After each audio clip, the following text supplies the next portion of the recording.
exhibirles un video, pero lo voy a hacer después de estas clases.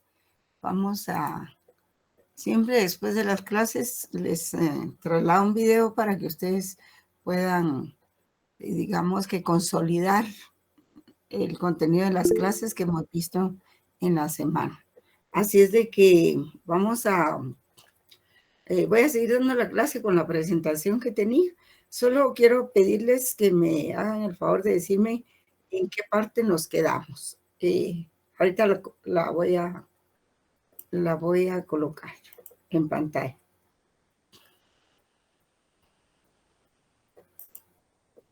Licenciada, lo último que vimos fue lógica.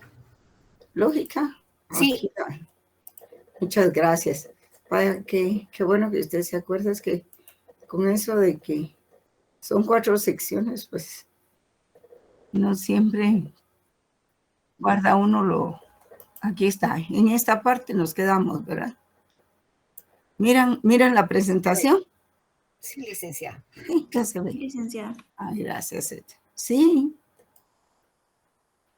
Sí, dígame. Sí, licenciada, miramos la presentación. Sí, miramos, licenciada. Va, ya la ven. Excelente. Bueno, vamos a empezar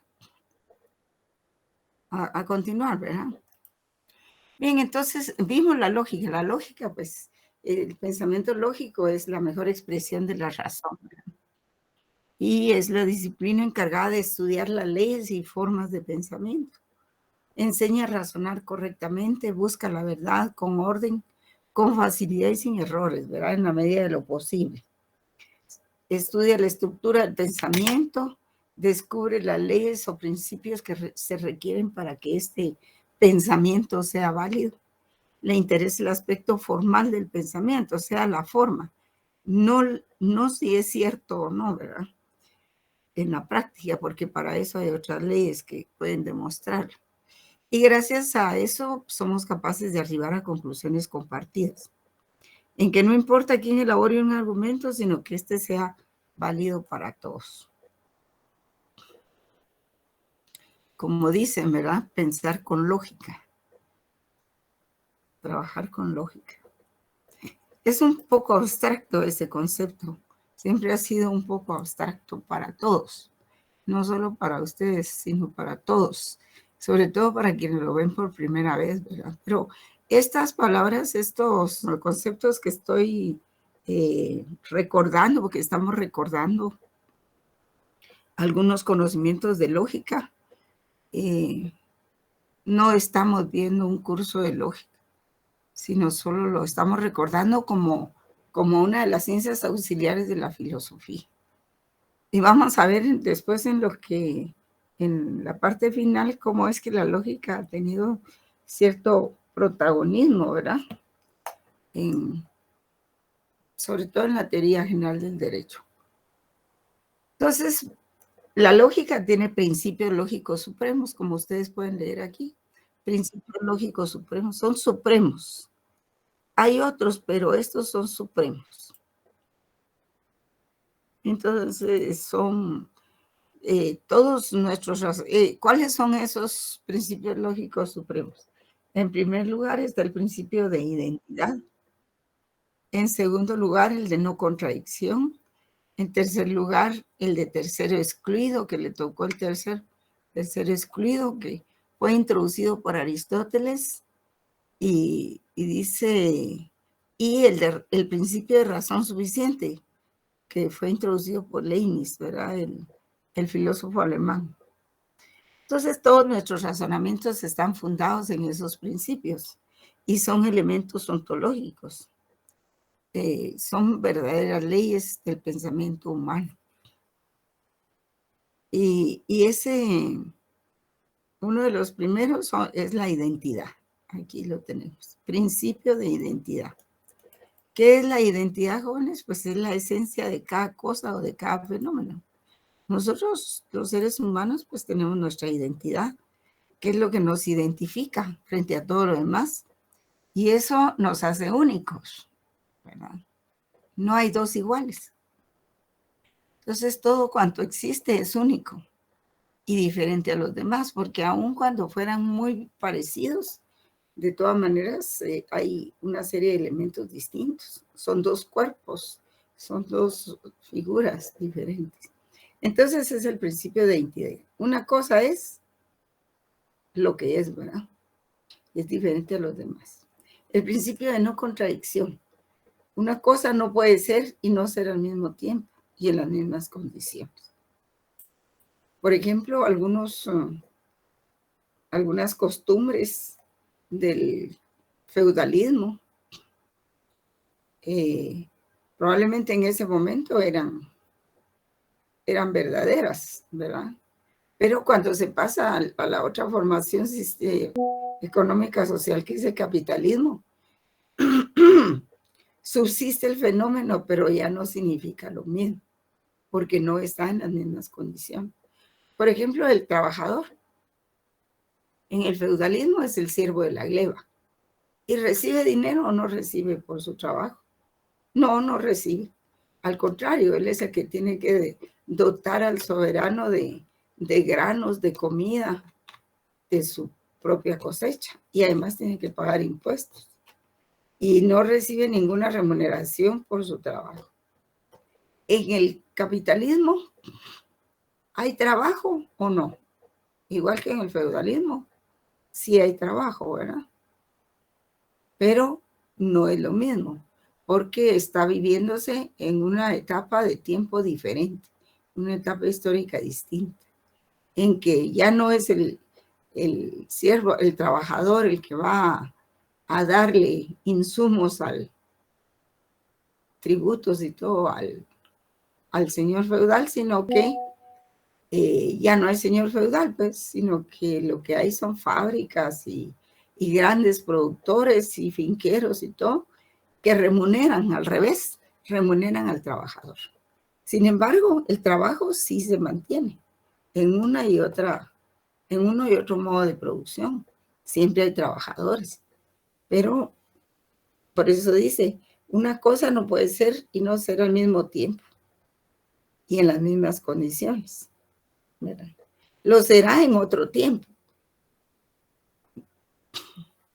Y el tercero excluido, entre el ser y el no ser, no existe una tercera opción. Como decía Hamlet, to be or not to be, ser o no ser.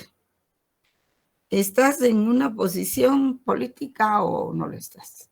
¿Eres o no eres? ¿Verdad? No hay una tercera opción ecléctica, ¿verdad? O algo así, que siempre las ciencias jurídicas la consideran.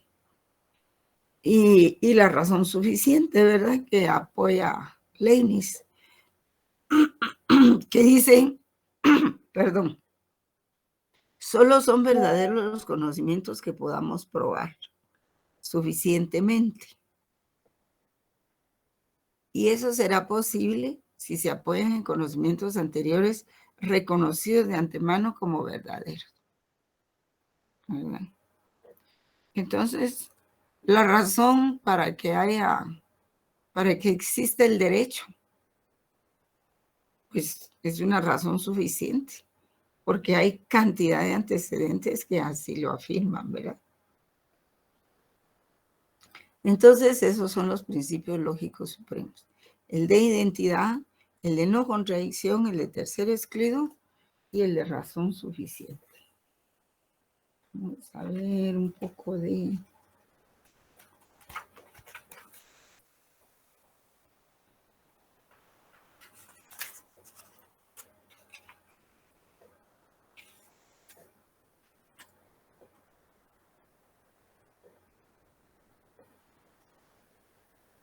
Hay que tener también presente, y eso no lo hemos visto, lo de la diferencia entre filosofía y ciencia, ¿verdad? Pues que la filosofía es crítica, ¿verdad? También la ciencia lo es, y mucho más que la filosofía. Es lo que la ciencia también es antidogmática, ¿verdad?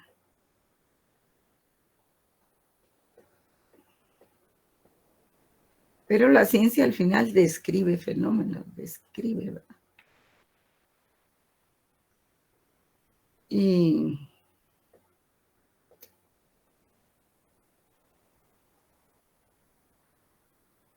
vamos a verlo después. Bueno. Entonces, vamos a pasar a lógica lingüística. La lógica lingüística, pues, ustedes la vieron más o menos en el curso de comunicación y lenguaje, me parece que en el primer año. Y es ahí donde, pues, se explican todas las categorías de la lógica lingüística y por qué tiene importancia dentro del derecho. Y tiene importancia precisamente porque cuando se arman las discusiones entre filosofía del derecho y teoría general del derecho, el problema es que en la teoría general del derecho se le da mucha importancia a la lógica lingüística, o sea, a la lingüística jurídica. Y por eso es también una rama de la filosofía que hay que verla, ¿verdad? Porque enseña a razonar correctamente, no se encarga de mostrar que una afirmación sea cierta o no. Lo mismo que decíamos en lógica. Y en el ámbito de las ciencias jurídicas se relaciona con las 3 dimensiones del derecho, que es la sintáctica, que es en la forma como están elaboradas las oraciones, las proposiciones, ¿verdad? Para que sean válidas o no. La semántica, que es el significado de las palabras, y la pragmática, que es la práctica de la semántica, ¿verdad? De la lingüística. La palabra lo dice. Pero sí hay tratados, yo he leído tratados enormes acerca de la pragmática lingüística. También está aquí lo que la otra de las ciencias. Vean el programa Jóvenes constantemente para que vean cuáles temas hemos agotado. Está la semiosis o semiología, ¿verdad? Que consiste en la producción de signos o la forma en que estos operan para producir significados. Por ejemplo, esa frase just, que es con J o a veces empieza con I, es un símbolo, tiene su significado y significa derecho. Pero yo no sé si esa palabra viene de latín o de dónde. Creo que nunca se ha determinado de dónde llegó la palabra jus. Y porque si ustedes la ponen como jus natural, entonces quiere decir derecho natural, ¿verdad? O jus positivismo. Esos son signos que corresponde estudiar a la semiología. La semiosis es el proceso de asociación de signos en la producción de la significación interpretativa, Charles Morris. La semiótica es una vertiente de la lógica porque todos los contenidos mentales son signos y todos los procesos mentales son procesos de semiosis. Y Peirce define como semiosis la acción o influencia que eso implica una cooperación entre 3 sujetos, entre un signo, su objeto y su interpretación. Me quedo ahí porque en realidad es solo un recordatorio de lógica jurídica, no es un curso de lógica jurídica. Está también la teleología, que es la ciencia que estudia los fines, pero los fines, ¿verdad? Valga la redundancia. De las causas finales, la teleología, como parte de la filosofía natural que explica los fines de las cosas. En la teleología del derecho, lo que está en el centro del debate son los fines que persigue el derecho, cuya respuesta dependerá del punto de vista en que lo situemos. Tele significa lejos. ¿Cuál es el fin inmediato del derecho? Pues buscar la armonía entre los seres humanos. Pero, por ejemplo, el fin inmediato, o sea, teleológico de la hermenéutica jurídica a veces, pues también es hacer justicia. El de la OEA, el de la ONU, pues es mantener a los países en paz, que poco lo logran realmente, pero esa es la teleología. La antropología filosófica, pues es la ciencia que trata de aspectos biológicos del hombre y su comportamiento como miembro de una sociedad. Y ese estudio puede versar desde la que existió la humanidad en la tierra, o puede versar solamente desde que uno es pequeño, ¿verdad? Que uno es bebé, después llega a los 2, 3 años donde ya puede hablar y comer solo, a los 7 años donde ya tiene razonamiento y puede emitir opiniones o peticiones, a los 12 años cuando ya puede emitir juicios de valor, a los 15 cuando se es un adolescente, ¿verdad? Y en la adultez tiene mucho que ver en el crecimiento del ser humano. Y la antropología es la exposición sistemática de los conocimientos que se tienen acerca del hombre. Cómo vivió, por ejemplo, en la historia, ¿verdad? Cómo se originó el hombre, cómo vivió, cómo se comunicó. Yo siempre he pensado que sobre la existencia del hombre, pues no hay muchas dudas. Pero me pregunto, ¿cómo fue que la mujer sobrevivió? Porque la mujer siempre ha sido objeto de tratos pues grotescos y todo eso, de apartarla, de marginamiento y de todo eso, en todas las nacionalidades y en todos los países y en todas las épocas históricas.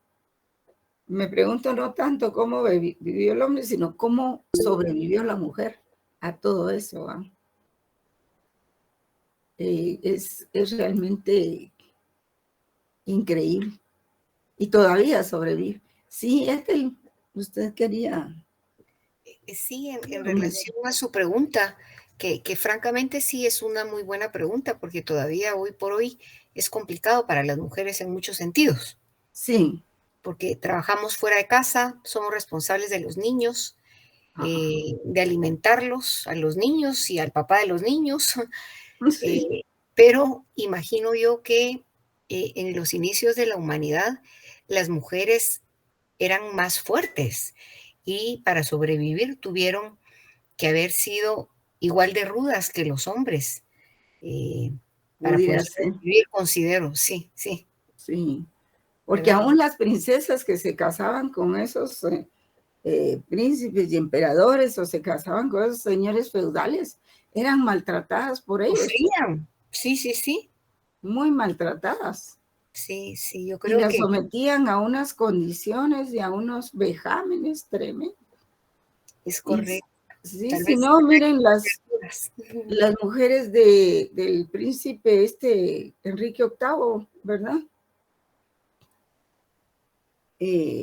Pues ahí me están diciendo que están copiando las filminas. Y bueno, sí, gracias por el comentario, Ethel.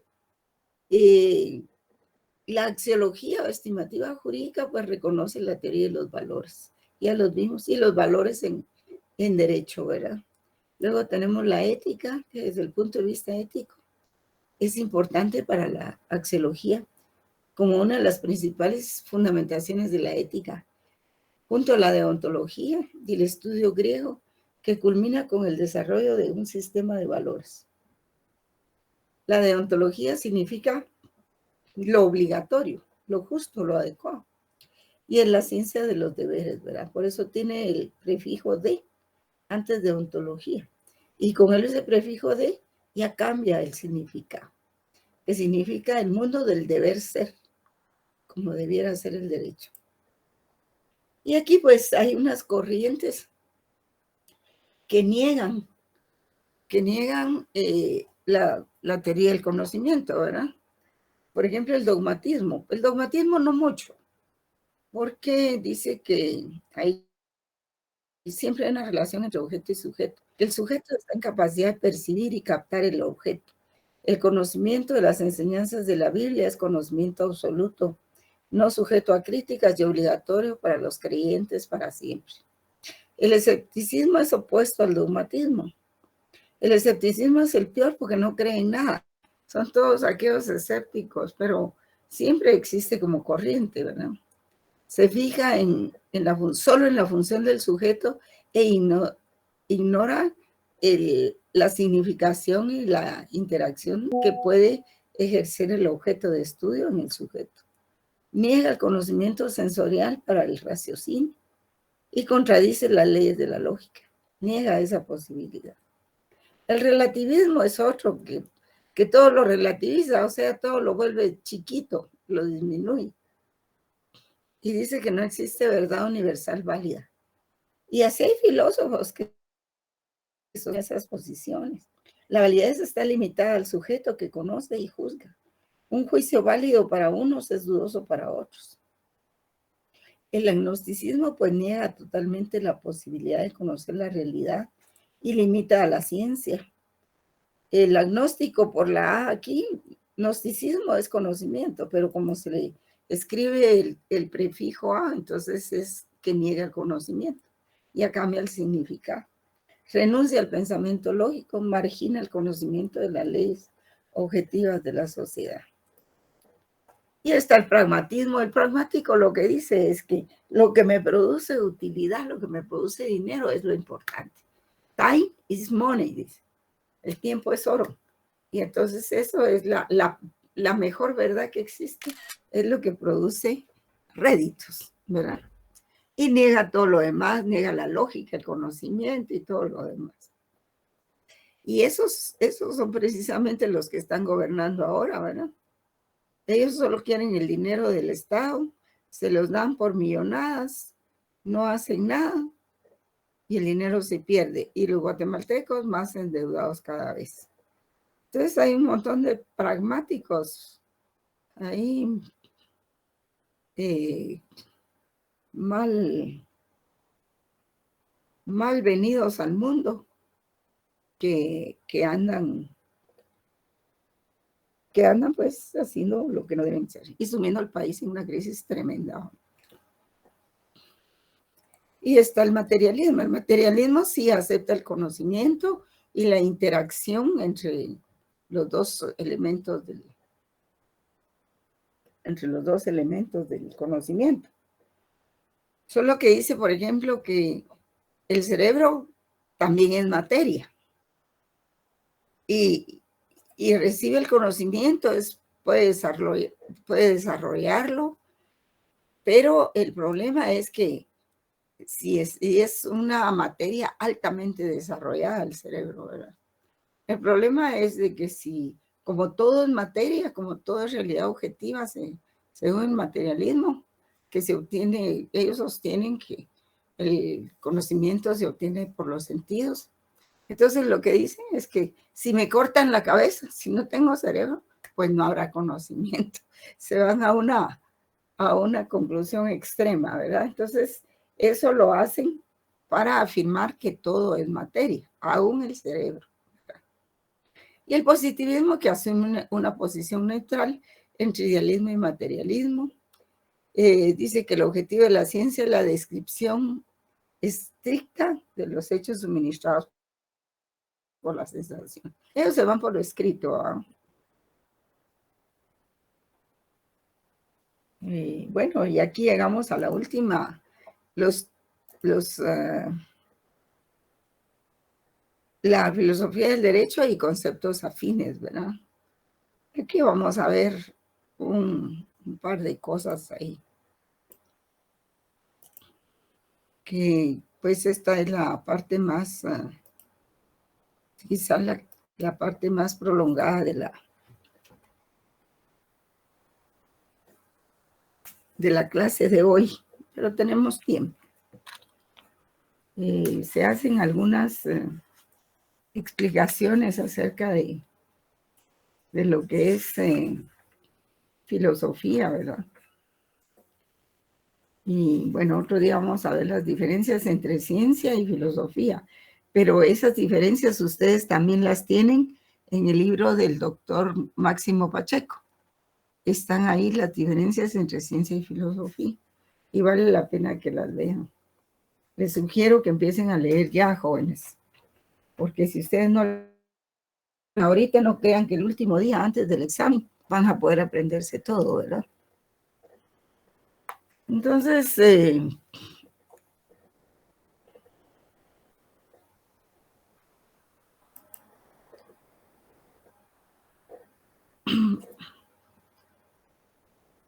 vamos a ver, el término filosofía del derecho, pues, miren, se dan diferentes etapas en la vida del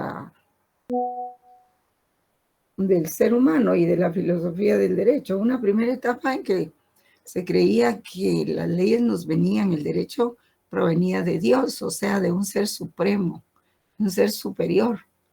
Un poco de eso habla el Leviatán, pero el libro de Leviatán, pero después se abandona esa idea y se opta por pensar en que esas leyes vienen por el desarrollo de la razón del individuo. Y son los hombres precisamente los que van creando el derecho. Después se hace una simbiosis de ambas corrientes y se dice que si bien es cierto que el derecho proviene del desarrollo de las ideas jurídicas, políticas y sociales del hombre, también lo es que admiten valores. Y admiten valores de lo que se conocía como derecho natural. Porque el derecho natural es un derecho no escrito, es un derecho intuitivo.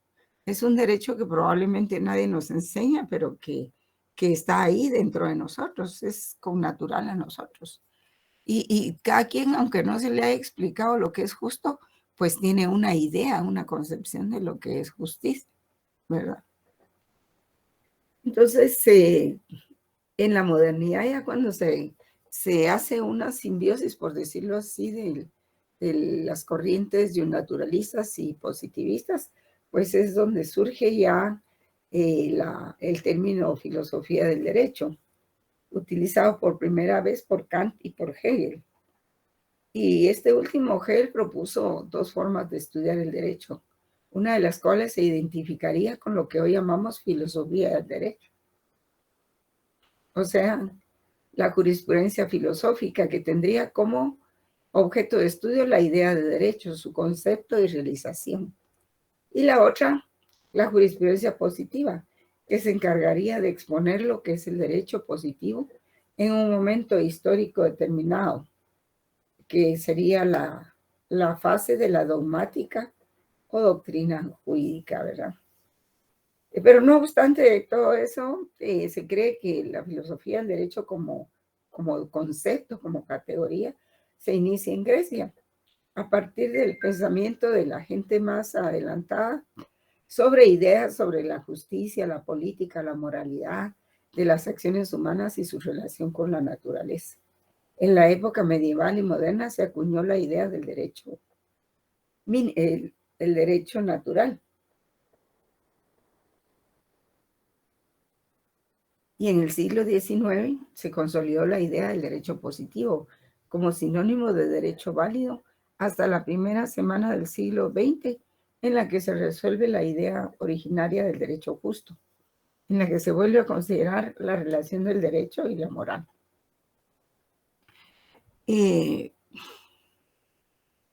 Entonces, por ejemplo, en el libro que ustedes tienen que no es todo el libro realmente tiene como más de 1000 páginas, pero yo solo les trasladé la parte más inicial sobre filosofía del derecho.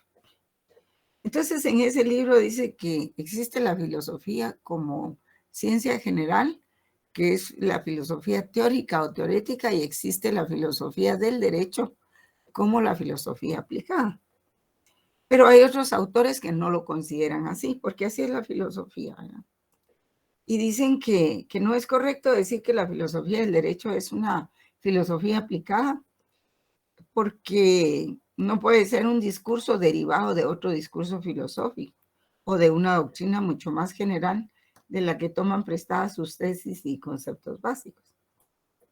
Tampoco es aceptable que la filosofía del derecho deba tener en cuenta única y exclusivamente la práctica jurídica concreta, ¿verdad? Desconectándose de las diversas corrientes y enfoques filosóficos. Entonces les hago ver esto, les muestro esto porque es importante. Es importante que ustedes aprecien toda la lluvia de ideas y opiniones que hay en la filosofía. Y toda filosofía del derecho pues está condicionada por las interpretaciones previas que sobre el fenómeno jurídico se hacen en la práctica y experiencia concreta que surge en un contexto histórico determinado. El filósofo del derecho no limita su actividad a extraer de una filosofía más general las nociones, términos y problemas para elaborar sus razonamientos.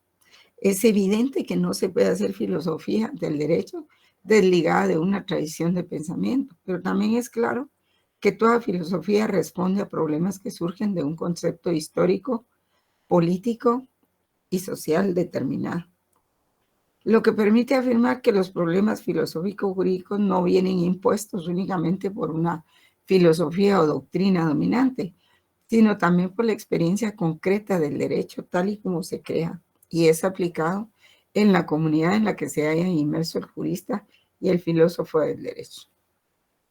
En consecuencia, toda filosofía del derecho está condicionada por la precomprensión de lo jurídico y por una anticipación de sentido en relación con la idea de lo que es el derecho. Pero a su vez la precomprensión de lo jurídico está influenciada por el análisis filosófico, de suerte que todo jurista teórico o práctico se encuentra orientada por una filosofía del derecho, aunque en ocasiones la ignore. Y todo filósofo del derecho parte de una precomprensión de la realidad del derecho que surge de su práctica específica. Sí, algunos abogados lo que hacen es que para ellos solo existe la ley y son, pero rabiosamente positivistas, ¿verdad? Y que fuera de la ley no hay nada más allá. Entonces uno les pregunta, ¿y la justicia? No, pues es que la justicia es relativa y que no sé qué empiezan a decir, ¿verdad?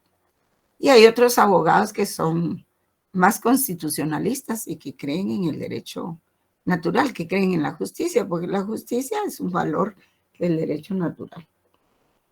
Y como les digo, probablemente nadie nos lo ha enseñado, pero nosotros tenemos una precondición, o sea, una definición en nuestro ser, en nuestra cabeza, de lo que es justicia. Hasta los bebés la tienen cuando se ponen a jugar dos bebés y uno le quita su juguete al otro. ¿Qué hace este?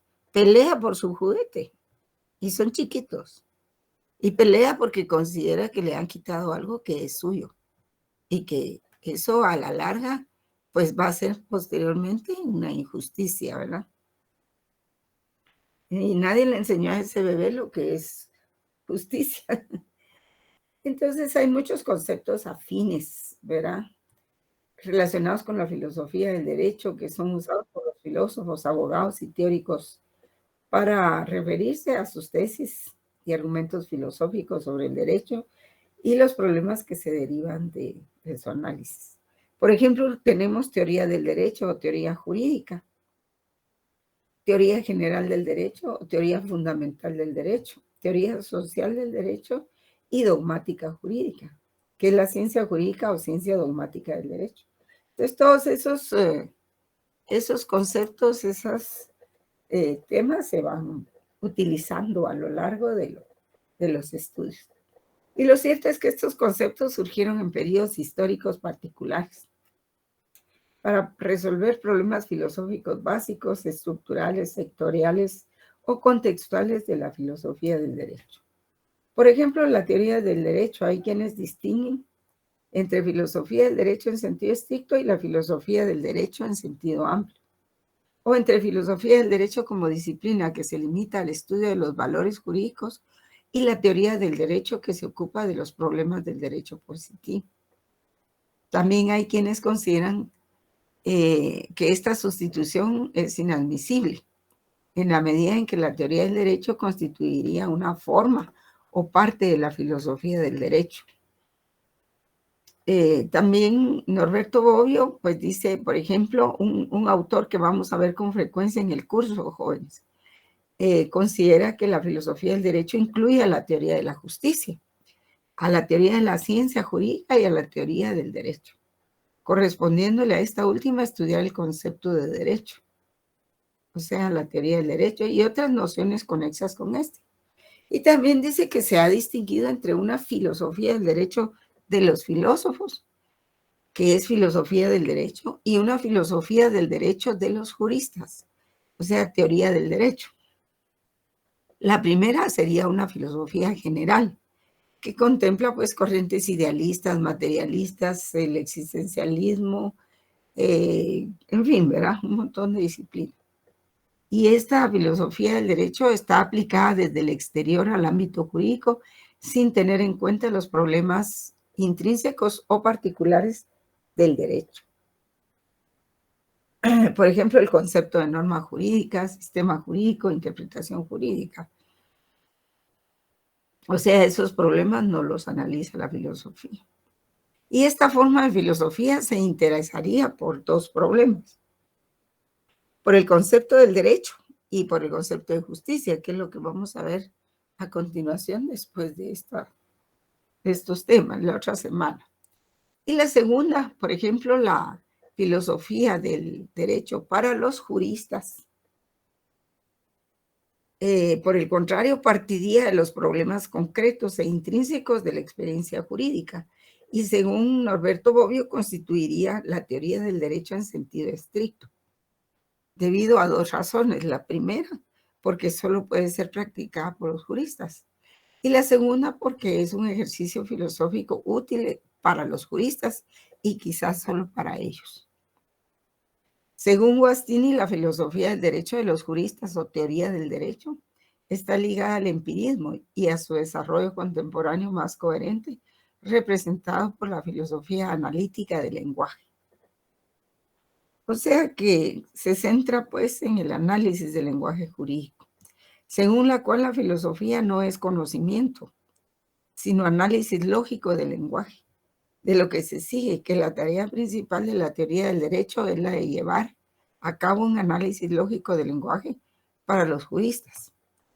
Y esta perspectiva surgió de la mano del positivismo lógico a principios del siglo XX y su giro hacia los estudios lingüísticos que vinieron a influir para que el derecho sea visto principalmente como un objeto lingüístico.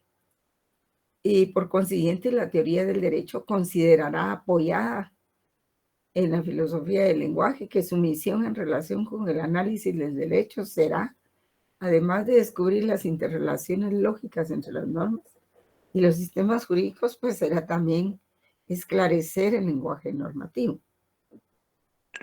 La I. Es que uno le dijo que iba a ir a probar notas. Marta Julia tiene su micrófono abierto. Sí, perdone, licenciada, fíjese que se le oye entrecortado la plática ahorita, disculpe. Así. Sí, En es como que internet. se le va a veces como que a veces se va el internet, perdón. Sí. ¿Alguien, ustedes también lo escuchan así? No, licenciada. No, todo claro. Está bien. Ya. Entonces probablemente... Perdón, entonces soy yo. Sí, gracias. Sí, probablemente ahí hay alguna pequeña falla, ¿verdad? O no hay que moverse. Si lo estás escuchando en el teléfono, ¿verdad? Tal vez hay que sentarse. Entonces, esa idea del derecho surge a finales del siglo XIX de la mano del positivismo jurídico, con el propósito de darle entidad a una nueva disciplina con carácter científico que se ocupará del derecho positivo para diferenciarlo de la antigua manera de reflexionar centrada en el derecho natural. Y en esta distinción el concepto de teoría en oposición a la filosofía acerca al jurista al científico y lo aleja del filósofo. Y la filosofía del derecho identificaría una manera de abordar los problemas del derecho propio de los filósofos en el que prima las concepciones ontológicas, axiológicas y epistemológicas, y en la que se incorporan argumentos morales, políticos, legales acerca de la esencia del derecho, siempre asociado al problema del derecho justo. Y eso es lo que se conoce como filosofía del derecho, ¿verdad? Por su parte, la teoría del derecho identificaría una manera de abordar los problemas propios de los juristas en la que priman los problemas concretos de la práctica judicial. Fíjense ustedes la diferencia. Por eso es que a veces algunos creen que están hablando de filosofía del derecho y de lo que están hablando es de la teoría del derecho, ¿verdad? Que no es lo mismo. porque tienen práctica judicial, por ejemplo, y no es lo mismo. Entonces, lo que es incuestionable es que a partir del siglo XIX, lo que se estudia como filosofía del derecho en los cursos de pregrado, que son los cursos en donde están ustedes en este momento, y posgrado, es la filosofía o la teoría del derecho que han desarrollado juristas y abogados, pero de manera alguna están estudiando filosofía del derecho. Y eso ha impactado, jóvenes, ha impactado en los pensa de las carreras de derecho, especialmente en San Carlos. Pero San Carlos fue la última digamos, en abandonar las teorías, las ciencias sociales, porque la facultad se llama de Ciencias Jurídicas y Sociales. Entonces quiere decir que el 50% eran ciencias jurídicas y el otro 50% eran ciencias sociales, que son tan formativas, que ilustran al estudiante, que le tocan la fibra, que los hacen sensibles, educados y digamos, personas con las que se puede hablar. Pero como los pensa estudios por esas corrientes han tenido la tendencia a suspender, al mutilar, por decir así, y esto no es de esta administración, ¿verdad? Esto es de unas 3 o 4 administraciones antes. Entonces han mutilado las ciencias sociales que le daban ilustración al estudiante y se han dedicado a enseñar el derecho con los códigos y han hecho un abogado, pues así, rudo, ¿verdad? Rudo, tajante, personas con muy poca cultura. Y porque han cambiado los cursos. Por ejemplo, le han cercenado filosofía que reciben ustedes en el segundo o primer semestre. Les cercenaron el 50% de los temas que tenían. Yo soy testigo de eso. Y protesté mucho por eso también. Pero como las corrientes iban así, no, enseñémosles más derecho a los muchachos. Entonces, ¿qué han hecho de los abogados? Repetidores de los códigos, ¿verdad? Ya no diría yo artesanos del derecho, mecánicos del derecho, pues, sin ninguna ilustración, sin cultura. Yo he oído palabrotas ahí en la facultad cuando estábamos en clases presenciales y no eran del honorable, ¿verdad? Por supuesto. No eran de hombres, eran de patojas que ya casi se graduaban. Una vulgaridad intensa, pues. Entonces digo yo, este tipo de personas van a llegar a ser abogados. ¿Cómo irán a tratar a sus clientes?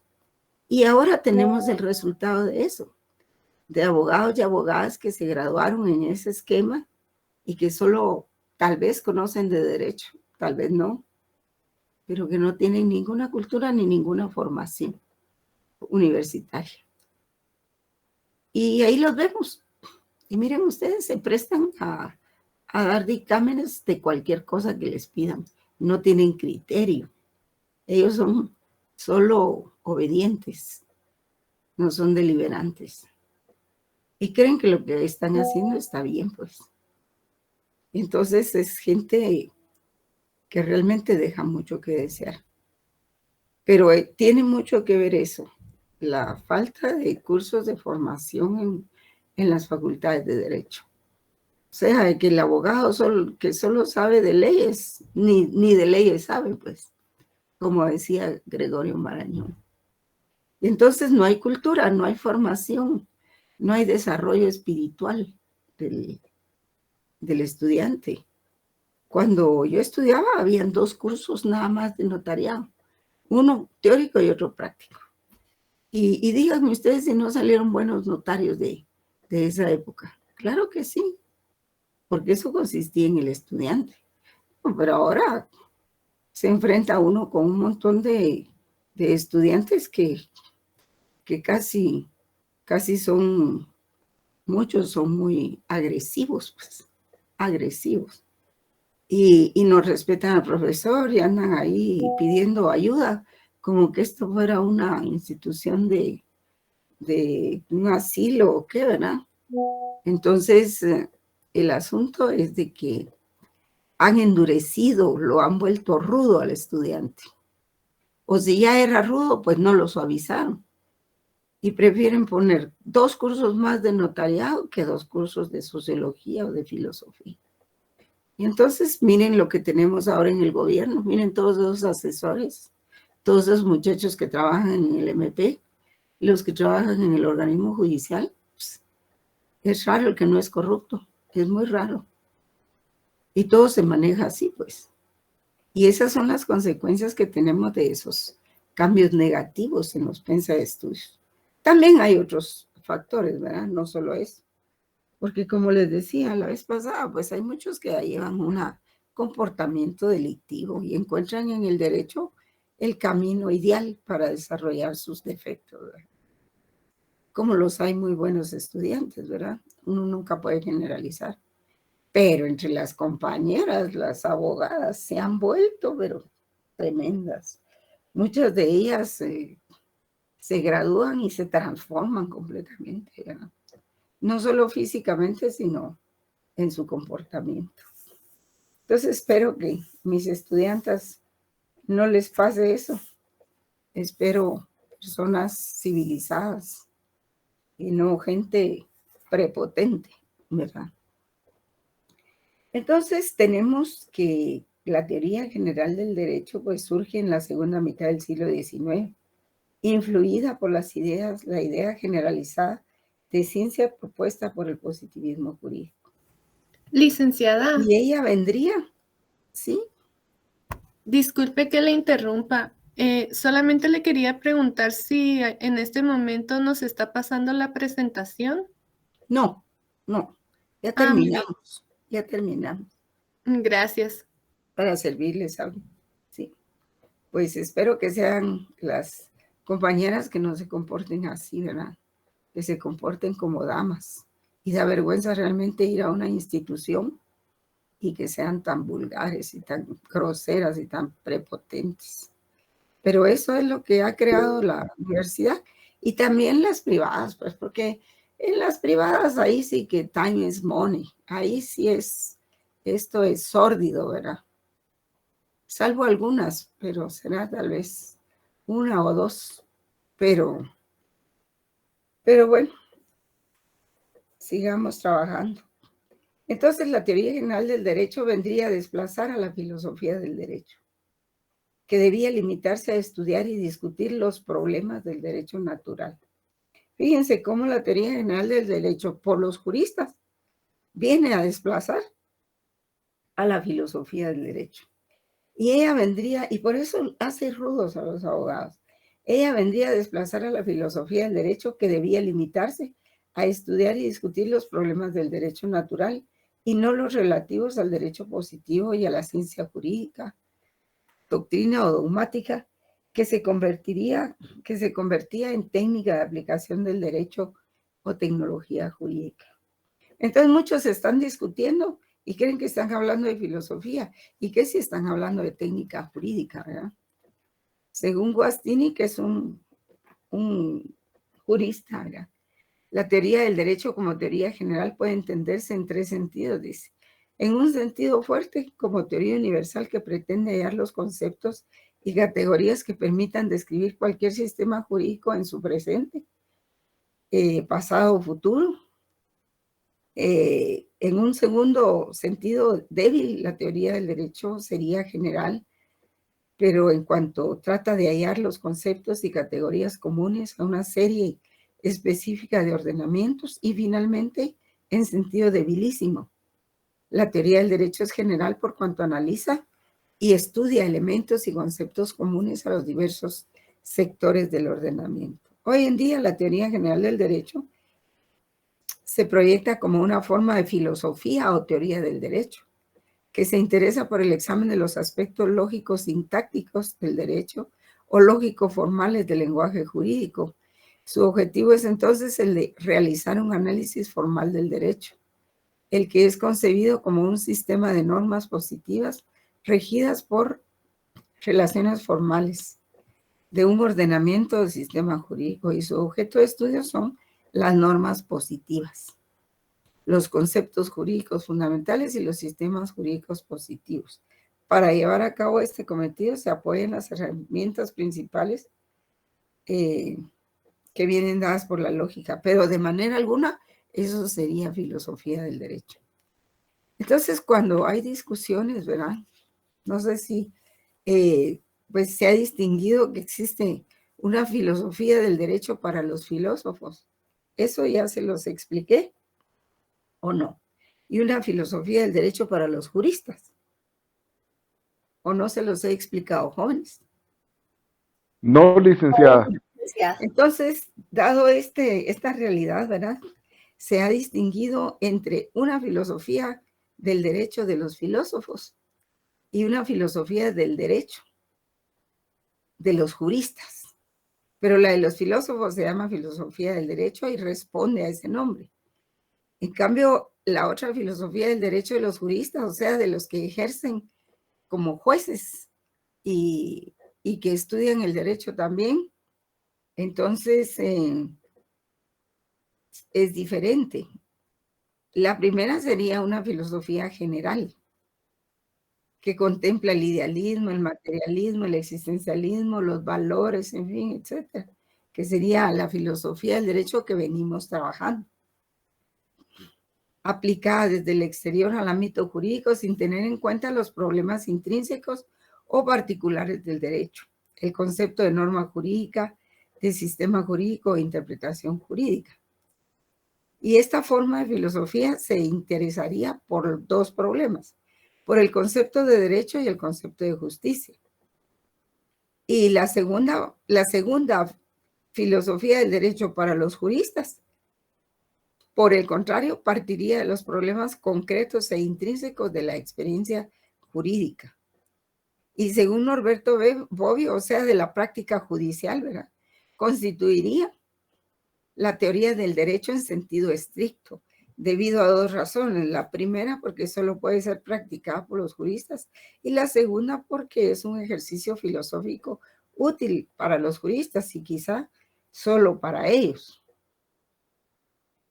Según Guastini, la filosofía del derecho de los juristas o teoría del derecho, que prácticamente no es filosofía lo que ellos están hablando, sino que hablan de la teoría del derecho, está ligada al empirismo y a su desarrollo contemporáneo, representado por la filosofía analítica del lenguaje, según la cual la filosofía no es conocimiento, sino análisis lógico del lenguaje. De lo que sigue que la tarea principal de la teoría del derecho es la de llevar a cabo un análisis lógico del lenguaje de los juristas. Y esta perspectiva surgió de la mano del positivismo lógico a principios del siglo XX y en su giro hacia los estudios lingüísticos que vinieron a influir que el derecho sea visto principalmente como un objeto lingüístico.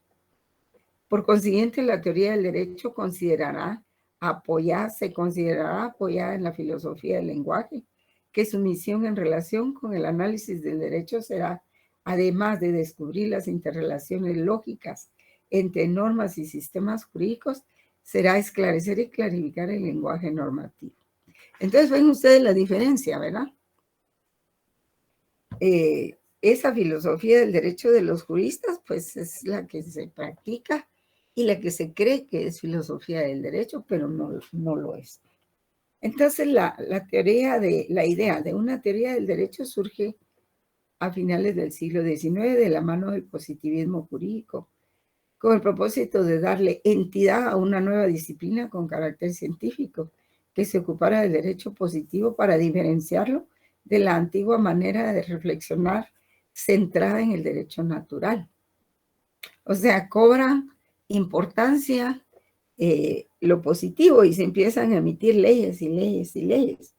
Entonces llega un momento en que dice Norberto Bobbio, bueno, entonces estamos en un gobierno de leyes o en un gobierno de hombres, así pregunta él.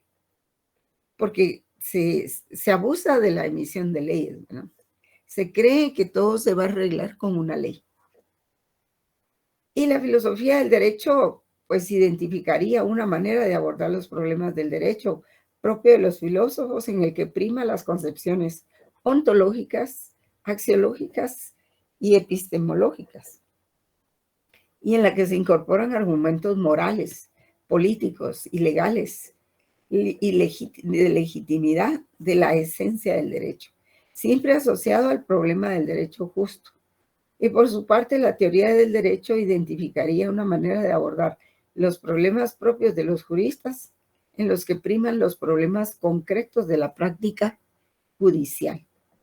Lo que es incuestionable es que a partir del siglo XIX, lo que se estudia como filosofía del derecho en los cursos de pregrado, como están ustedes, y los de posgrado, es la filosofía o la teoría del derecho que han desarrollado juristas y abogados. Y entonces lo que han hecho de ustedes son mecánicos del derecho, ¿verdad? Pero no, para nada les han dado filosofía, que la han arrinconado a un solo curso, ¿verdad?